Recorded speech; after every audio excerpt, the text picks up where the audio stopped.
তো হাই, আজকের টপিক হলো মেনস্ট্রুয়াল সাইকেল। তো মেনস্ট্রুয়াল সাইকেলের যদি ডেফিনেশন বলি, it is a cyclical বা physiological process in which shedding of the functional layer of the endometrium and blood expelled out through the vagina into the external environment with the help of invisible hormone।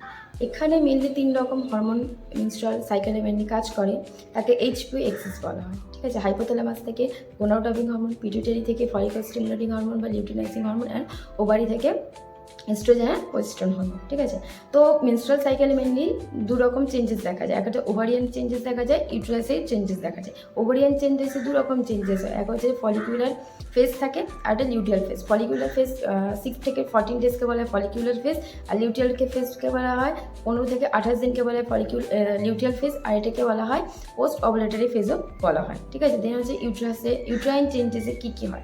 এখন bleeding phase 1 to 5 ডেজকে বলা হয় bleeding phase, আর এই bleeding phase শেষ হওয়ার পরে endometrium layer আরও ঠিক হয়ে যায় 1 থেকে 2 mm ডায়ামিটার মতো। ওকে, দেন আসছে যে পলিফেরেটিভ ফেজ। এটা হচ্ছে যে 6 থেকে 14 দিনকে বলা হয় পলিফেরেটিভ ফেজ, আর এখানে মেনলি ইস্ট্রোজেন হরমোন একটা গুরুত্বপূর্ণ ভূমিকা কাজ করে, যেখানে এন্ডোমেট্রিয়াম লেয়ারকে আরও হাইপার প্রেশারতে হেল্প করে। আর এখানে এই ফেজ শেষ হওয়ার পর এন্ডোমেট্রিয়াম লেয়ার 3 থেকে 6 ডায়ামিটার মতো ঠিক হয়ে যায়। আর দেন আসছে যে সিক্রেটারি ফেজ, একে 15 থেকে 28 দিনের ফেজকে বলা হয় সিক্রেটারি ফেজ বা প্রিমেনস্ট্রুয়াল ফেজ বলা হয়।